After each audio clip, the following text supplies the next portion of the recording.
Hello, thanks for watching part 1 of the Watch Part Pen tutorial series. In this episode I'm going to talk about pen kit selection, how to prep the tube, what can cover the tube, and the reason for that.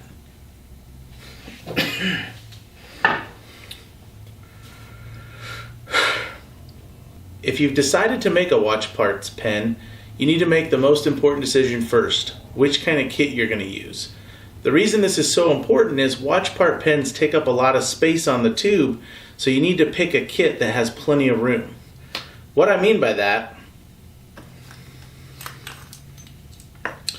when you put your tube on the bushings, you'll see the space between the tube and the bushing. I like to call it the shoulder. You can call it whatever you want, but that shoulder is what you have to work with in casting. Now, unless you plan to bubble out that cast when you turn it and make it really obtuse and oblong, you really have limited space. Some kits can't be used for a watch part pen that I found because you'll end up cutting through the gears trying to get it nice and smooth. It all depends on the style you like though. Looking at this pen, it is a little bit bulbous and bubbled out. However, it works. It's a big pen.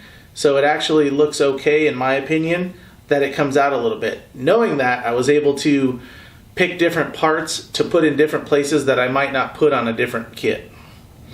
One of the best kits is the small arrow kit. It's a one-piece body and it gives you a lot of room around the bushings where the tube actually meets the components, so you can work with a lot of different parts on the tube.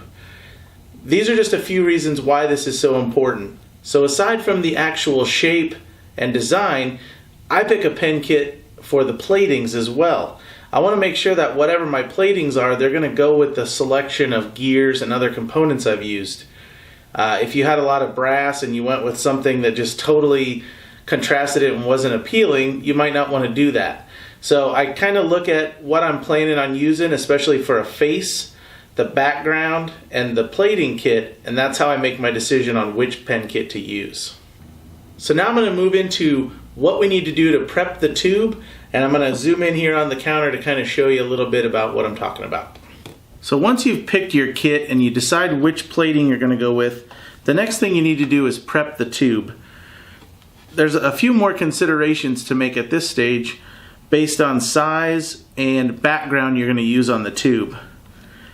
I found a variety of different things can be used for the background on the tube, from straight painting to using a vinyl wrap. This happens to be a purple carbon fiber vinyl wrap, to a variety of different sleeves, including of course carbon fiber, which has turned out to be one of my favorite. You can use a nylon sleeve, a fiberglass sleeve, or this is a Kevlar carbon blended sleeve, and they all work. It's just what look do you want and how do you want it to lay down and go through that process. The disadvantage to a flat wrap is you're going to have a seam, whereas a tube or a sleeve, you don't have that seam, so you don't have to worry about trying to hide it or cover it or anything like that. So the sleeve is the way to go, in my opinion, and they all look fairly nice. Carbon fiber is my favorite. So in preparation for the carbon fiber, I'm going to just do a couple of quick simple things. First, I'm going to give the tube a light sand. I just want to rough up the surface on it and help that paint stick.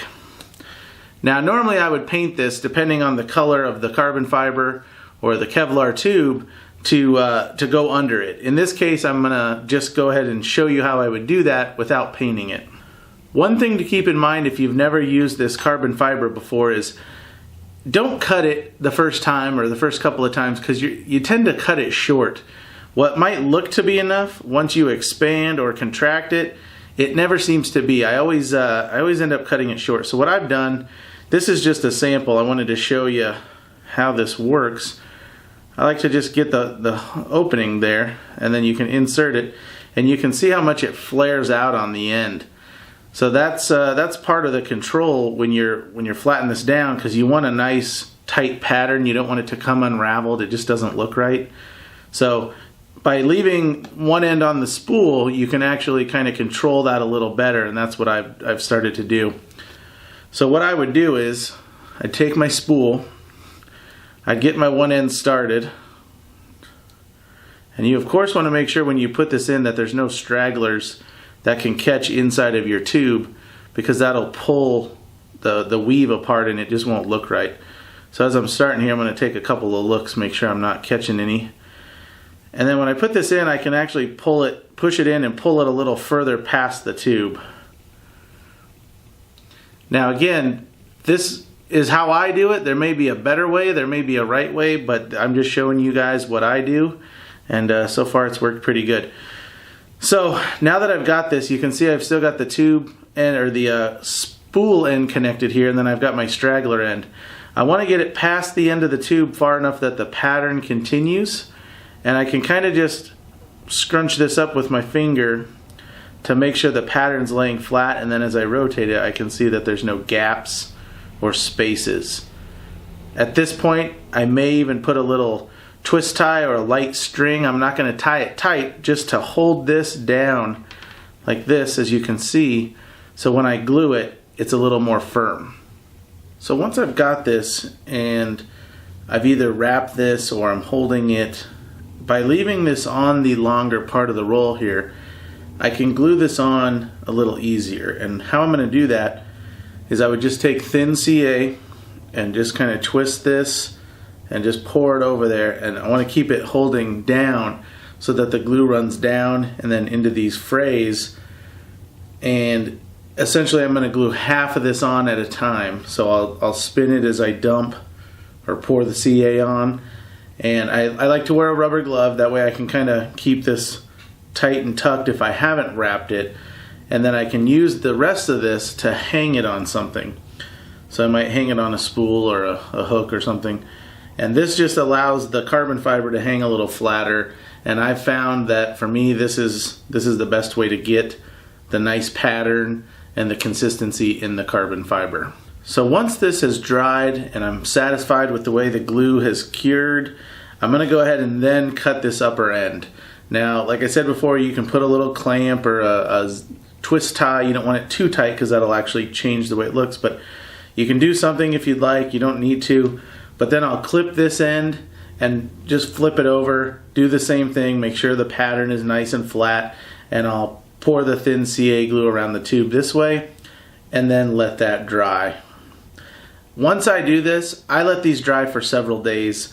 I typically will do a couple at a time, that way I always have something to work on, but I don't want to rush this.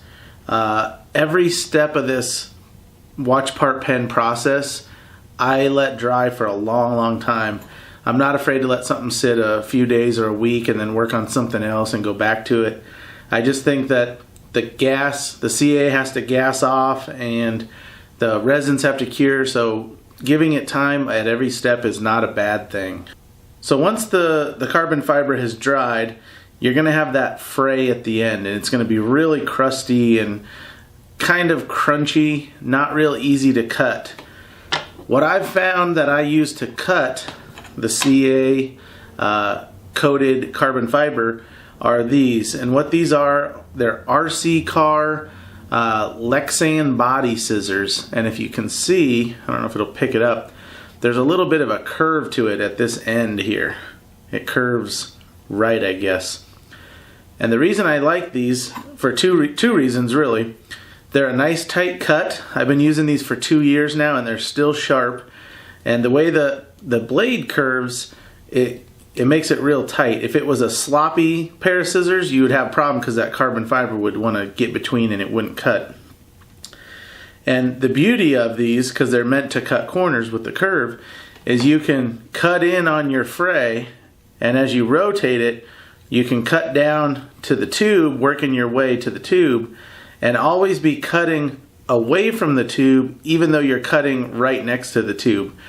And what that'll do, and I learned the hard way, is if you have flat scissors, you tend to cut too far or even cut at an angle over your carbon fiber and then you expose some of the tube and it just doesn't look right.